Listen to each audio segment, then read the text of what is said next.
नारी तुम केवल श्रद्धा हो, विश्वास रजत नभ पग तल में, पीयूष स्रोत सी बहा करो जीवन के सुंदर समतल में। अबला जीवन हाय तुम्हारी यही कहानी, आंचल में है दूध और आंखों में पानी। यत नार्यस्तु पूजयन्ते रमन्ते तत् देवता। पीहर की दो आंखें हों सासों की पुत्री बन जाना, अपने स्वभाव गुण सौरभ से हर दिल के बीच उतर जाना। तुम पिता के सर की पगड़ी है, आंसू है माँ के आंखों की, पर याद रहे तू राखी है अपने बाबुल के हाथों की। एक बार फिर से इस सृष्टि की समस्त मातृ सत्ता को प्रणाम करता हूँ, इस ब्रह्मांड की समस्त बेटियों को आशीर्वाद देता हूँ और एक बार सभी अभिभावकों को हृदय से नमस्कार करते हुए आज की बात रखता हूँ। मैं हूँ सूरज वर्मा और इस समय मैं एक स्कूल में प्रिंसिपल की हैसियत से अपनी सेवाएं दे रहा हूं। पिछले 13 सालों से मैंने अपने करियर में काफ़ी अप्स डाउन्स देखे हैं, तमाम बेटियों को देखा है, अपने जीवन में सफल होते हुए भी देखा है। आज का जो मेरी परिचर्चा है वो है बेटियों की सुरक्षा हमारी प्राथमिकता। आज का जो मेरा विषय है वो है बेटियों की सुरक्षा हमारी प्राथमिकता। इस 21वीं शताब्दी में ऐसा लगता है कि बेटी का पैदा होना ही बहुत बड़ा पाप है। जिस परिवार में बेटियां आती हैं वो कहते हैं अरे बहुत बड़ा बंधन मेरे ऊपर आ गया, बहुत बड़ा बोझ आ गया। क्या बेटियां बोझ हैं किसी की? क्या बेटियां बंधन है किसी की? क्या बेटियां किसी के विकास में अवरोध उत्पन्न करती हैं? इन तमाम सवालों के जवाब हम अभिभावकों की क्या जिम्मेदारियां हैं, हम समाज के सशक्त प्रहरी लोगों की क्या जिम्मेदारियां हैं उन बेटियों के प्रति, और हमारी बेटियों की क्या जिम्मेदारियां हैं समाज के प्रति, उनको सचेत करने के लिए आज 10 बिंदुओं पर मैं अपनी इन बेटियों से इस ब्रह्मांड की समस्त नारी शक्तियों को संबोधित करता हूं। इस वीडियो को ध्यान से देखिएगा। एक लाइफ कोच के रूप में मैं आज अपने अनुभव आपसे साझा करूंगा। हमारे बेटियों की जो समस्याएं होती हैं, पहले तो दुनिया की कुछ ऐसी महिलाएं, हमारी इंडिया की कुछ ऐसी महिलाएं जो इंटरनेशनल लेवल पे अपने आप को सफल हुई। पेप्सिको कंपनी की सीईओ आपने नाम सुना होगा इंदिरा नूई का। इंदिरा नूई एक सफल बिजनेसमैन है ना। अरुंधति भट्टाचार्य एसबीआई की जो है हेड रही। कल्पना चावला का नाम आपने सुना होगा, सुनीता विलियम्स का नाम सुना होगा और अभी जल्दी आपने अवनी चतुर्वेदी का नाम सुना होगा जिसने फाइटर प्लेन उड़ाया। ये ऐसी तमाम सफल महिलाओं की कहानियां हैं। साथ ही साथ इन्फोसिस कंपनी के मालिक एन नारायण मूर्ति और उनकी पत्नी सुधा मूर्ति की आपने कहानी सुनी होगी, जो इंडिया की पहली जो है सफल महिला हैं जिन्होंने इंडियन इंस्टीट्यूट ऑफ साइंस से जो है एमटेक किया कंप्यूटर साइंस से 1986 के दशक में, और भारत की पहली महिला सॉफ्टवेयर इंजीनियर रही और रतन टाटा की कंपनी में उन्होंने काम किया। तो आज जो हमारा विषय है उन तमाम सफल महिलाओं के साथ साथ हमारी इन बेटियों को संबोधित करने का है। बच्चों, दोस्तों, साथियों और बेटियों, ध्यान दीजिए। सबसे पहले मैं आपसे कुछ बात करूंगा कि बेटियां हमारी निराश होती हैं कि उन्हें ऐसा लगता है कि हमारा परिवार हमको बहुत ज़्यादा प्रोजेक्ट नहीं करता, हमें हाईलाइट नहीं करता, या हम घर की छिपकली बन करके रह जाते हैं, या बेटियों की पढ़ाई रोक दी जाती है, भ्रूण हत्या करके उनको समाप्त कर दिया जाता है, या बेटियों की शिकायत होती है कि मम्मी पापा भाई को ज़्यादा मानते हैं, मुझको कम मानते हैं। इन तमाम सवालों के जवाब मैं आज दूंगा कि कोई भी माँ बाप अपने बेटियों को और अपने बेटों को अलग नहीं करता। हर माँ बाप अपने बेटे और बेटियों को बराबर देखते हैं। बल्कि मैं एक ऐसा इंसान हूँ, मेरी तरह करोड़ों के करोड़ों लोग ऐसे होंगे जो अपनी बेटियों को बेटों से ज्यादा मानते हैं। आज के जमाने में बेटी क्या और आज के जमाने में बेटा क्या। 2015 में एक स्लोगन आया, बेटी बचाओ और बेटी पढ़ाओ। केंद्र सरकार के द्वारा तमाम तरीके की सुविधाएं बेटियों को मिल रही हैं। ऐसे समय में बेटियों को बहुत ही ज्यादा जागरूक होने की जरूरत है। ये मेरा एक क्लैरियन कॉल है, एक बिगुल है। मैं आपको जो है इसको सुना करके आपके अंदर उस सोए हुए इंसान को जगाना चाहता हूँ। उस जो सफल इंसान आपके अंदर सो गया है, गुम हो गया है, उसको जगाने की कोशिश है। बेटियों, आपको 10 बिंदुओं पे काम करना है जीवन में सफल होने के लिए, जिसमें पहला मंत्र है मजबूत इरादे एवं दृढ़ निश्चय। एक मजबूत इरादे, फौलाद जैसे इरादे बना करके रखना है। ऐसा लोग मानते हैं कि जो बेटियां होती हैं बड़ी कमजोर दिल की होती हैं। आपको इस मिथक को तोड़ना है। ऐसा कुछ नहीं है, आपको अपने इरादे मजबूत बनाने हैं। क्यों? क्योंकि मंजिल बहुत दूर है, बहुत मेहनत करनी है, थक नहीं जाना है। रात कितनी भी बड़ी क्यों ना हो, हर रात की एक सुबह होती है। दिमाग में रख करके इरादे मजबूत बनाने हैं, एक डिटर्मिनेशन लाना है, एक दृढ़ निश्चय बनाना है कि मुझे जीवन में क्या करना है। एक लक्ष्य बनाइए और उस लक्ष्य को पाने के लिए संकल्पित होकर मेहनत करिए। क्यों? क्योंकि संकल्प के लिए कोई विकल्प नहीं होता। यह पहला गुरु मंत्र है आपका, मजबूत इरादे एवं दृढ़ निश्चय। दूसरा पॉइंट नोट कीजिए, सकारात्मक सोच एवं लगन। आपकी सोच सकारात्मक होनी चाहिए, आपकी सोच पॉजिटिव होनी चाहिए। जब हम सकारात्मक सोचते हैं, हम पॉजिटिव सोचते हैं, तो हमारे अंदर एक सकारात्मक ऊर्जा का प्रादुर्भाव होता है, एक सकारात्मक ऊर्जा का संचार होता है हमारे खून में, हमारी धमनियों में, हमारी नसों में, और अनायास हमारा मन प्रफुल्लित हो जाता है। क्या आपने कभी अनुभव किया है, जिस दिन आप बहुत प्रसन्न होते हैं, दुनिया की हर चीज आपको लगती है कि हर व्यक्ति प्रसन्न है। जिस दिन आप बहुत निराश होते हैं, उस दुनिया की अच्छी लगने वाली चीज भी आपको बुरी लगती है। अच्छा या बुरा हमारी सोच पर डिपेंड करता है। इसलिए हमको अपनी सोच बहुत ज्यादा सकारात्मक रखनी है। हार जाना जीवन में ये उम्र का एक पड़ाव हो सकता है, उम्र भर नहीं हो सकता। आप कहीं रास्ते में गिर जाते हैं, संभलते नहीं है क्या? हार जाते हैं, जीतते नहीं है क्या? अरे हर एक हार जीतने के लिए होती है। हर बार गिरना संभलने का एक संकेत देकर के जाती है। बच्चों, सोच सकारात्मक रखिए और आगे बढ़िए। पॉइंट नंबर 3 है आत्म सुरक्षा, सेल्फ डिफेंस। आपको सेल्फ डिफेंस के बारे में जानना बहुत जरूरी है बेटियों के लिए। आज जो आए दिन जो मोलेस्टेशंस हो रहा है, जो वर्बल कमेंट हो रहा है हमारी बेटियों के ऊपर, जो और बच्चियां हमारी सुनती हुई चली जाती हैं, कोई जवाब नहीं देती, तो उसके लिए आपको आत्म सुरक्षा के गुण आने चाहिए। आत्म सुरक्षा, मैं माँ बाप जो हैं उनसे भी निवेदन करूंगा कि बेटियों को ट्रेनिंग दें, मार्शल आर्ट की ट्रेनिंग दें, और आत्म सुरक्षा के जितने भी गुण सिखाए जाते हैं, आजकल हर जगहों पर चीजें सिखाई जाती हैं। बच्चियों को उन सब चीजों से अवगत कराएं, ताकि बच्चियां शादी के बाद अपने परिवार में घरेलू हिंसा का भी शिकार ना हो, और तो और इस समाज में भी कोई भी हिंसक प्रवृत्ति का व्यक्ति उनको कोई भी नुकसान नहीं पहुंचा सके। तो इसलिए मैं माँ बाप को भी रिक्वेस्ट करूंगा कि बेटियों को आत्म सुरक्षा के गुण जरूर सिखाएं। बच्चियां भी उस चीजों को लेकर के बहुत सतर्क रहें। नंबर 4 थोड़ा सा इंपॉर्टेंट हो सकता है, किसी अपरिचित व्यक्ति पर विश्वास न करना। आप किसी भी अपरिचित व्यक्ति पर अनायास विश्वास न करें। आजकल एक फैशन हो गया है ये। अक्सर क्या होता है, जब बच्चे टीन एज में होते हैं, खासकर जब बच्चे 9th, 10th, 11th और 12th में जाते हैं, तो उनकी फ्रेंडशिप का दायरा बहुत तेज होता है। आए दिन नए नए दोस्त बनाना, नए नए लोगों के साथ घूमने जाना, पिकनिक पे जाना, मूवी देखने जाना और टाइम स्पेंड करना, वीकेंड पे जाना, एक तरीके से शौक सा बन जाता है।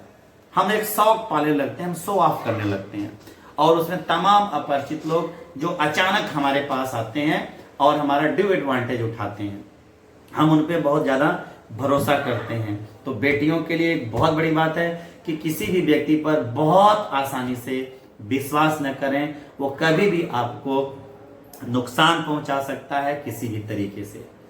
आप समझें, आत्म सुरक्षा के साथ साथ किसी अपरिचित व्यक्ति पर इतने आसानी से विश्वास कर लेना, ये आपके लिए उचित नहीं है। जब तक जाना परखा कोई व्यक्ति न हो, या किसी नए व्यक्ति से मित्रता जब भी आप करें तो उसके बारे में जानें, और संभव हो सके तो अपने परिवार में किसी न किसी को जरूर बताएं। यहाँ पे मैं एक चीज आपको साझा करना चाहूंगा कि पंडित जवाहरलाल नेहरू जब नैनी सेंट्रल जेल में थे, तो उनकी बेटी इंदिरा गांधी का 13वां बर्थडे था, और उस समय अपनी बेटी के बर्थडे में उपस्थित नहीं हो सकते थे।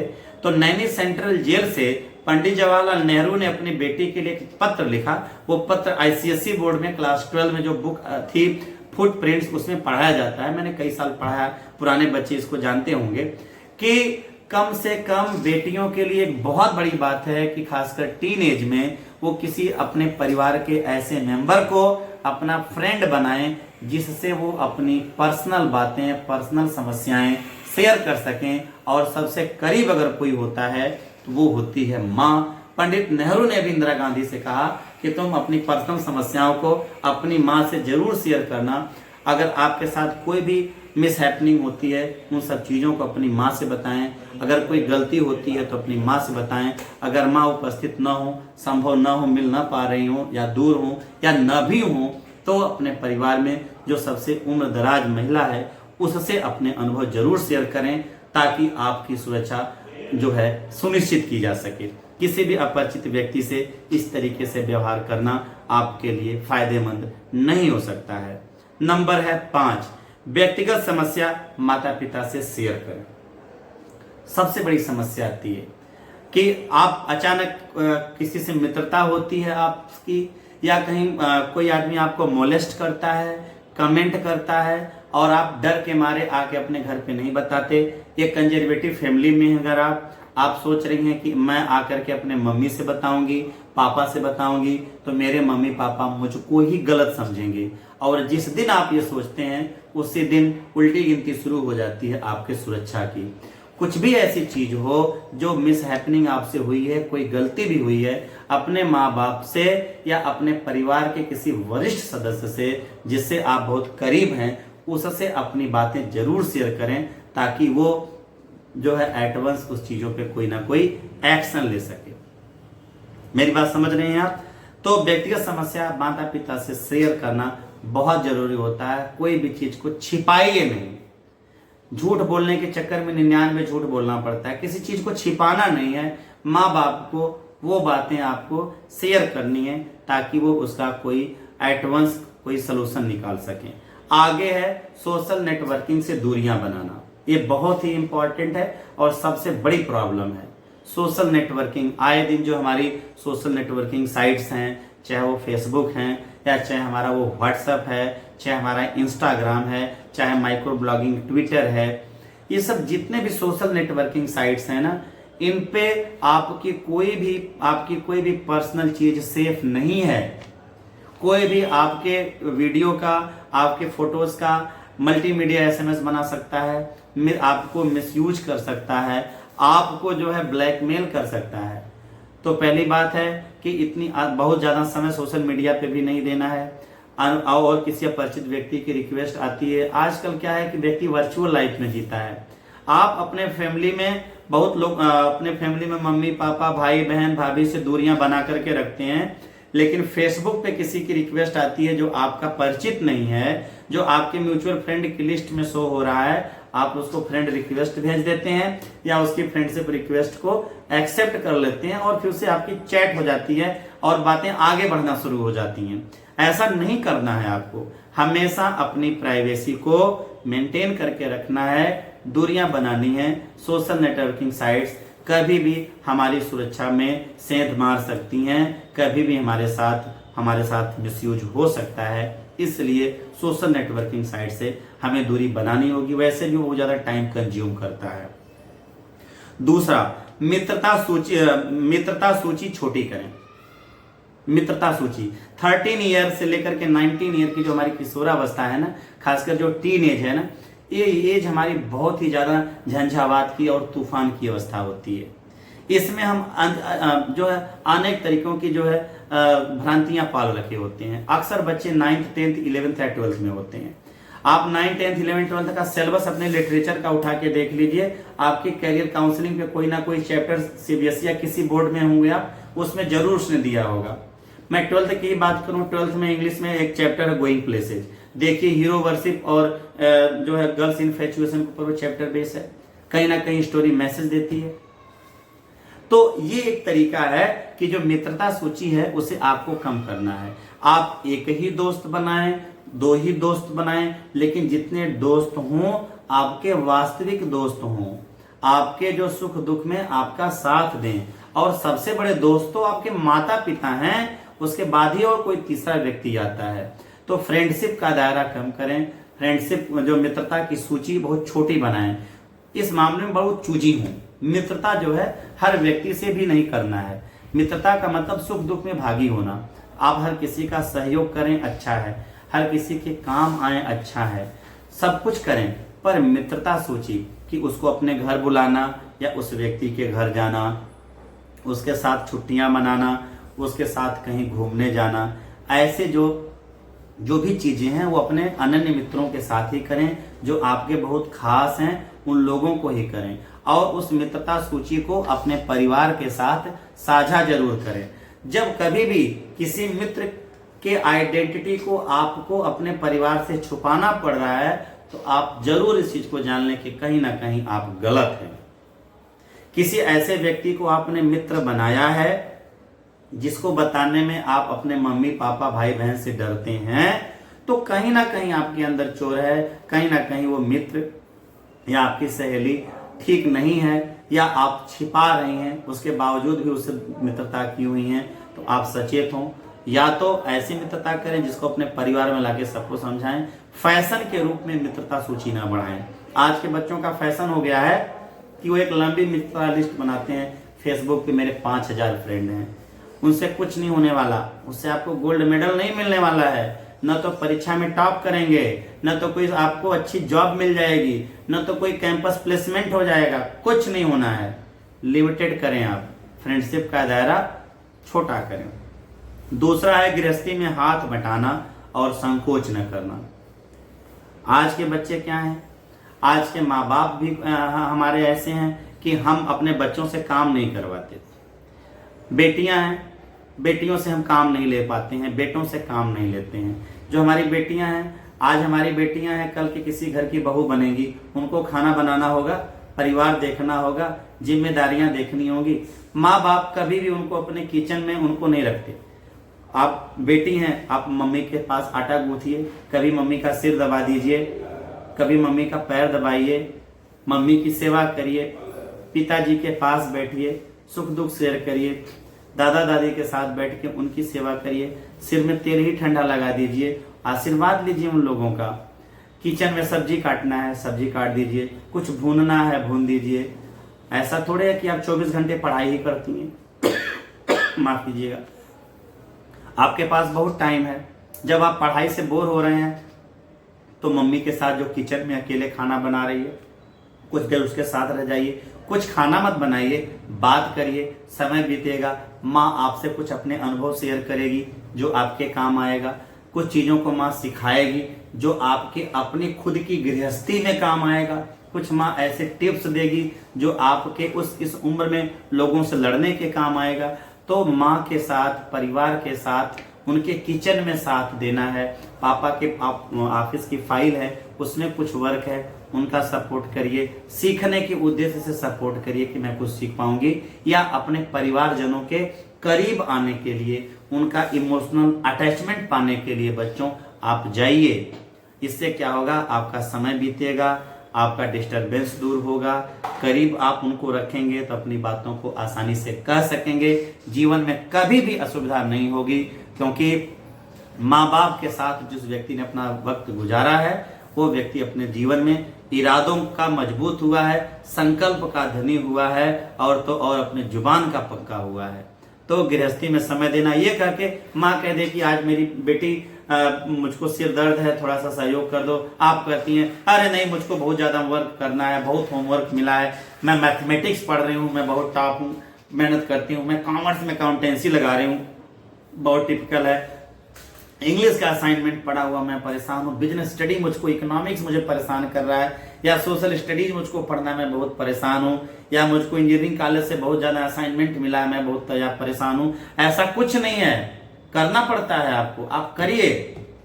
थोड़ा सा पर्सनल होगा, मेरी भी अपनी एक बेटी है, बीटेक कर रही है इंजीनियरिंग कॉलेज से, घर के सब काम करती है, बड़े खुशी खुशी करती है, जबकि मैं कहता हूं कि बेटा रहने दो भी, मत करो, लेकिन वो हर काम को करती है, शौक है करना, माँ का हाथ बटाती है, मेरा सहयोग करती है।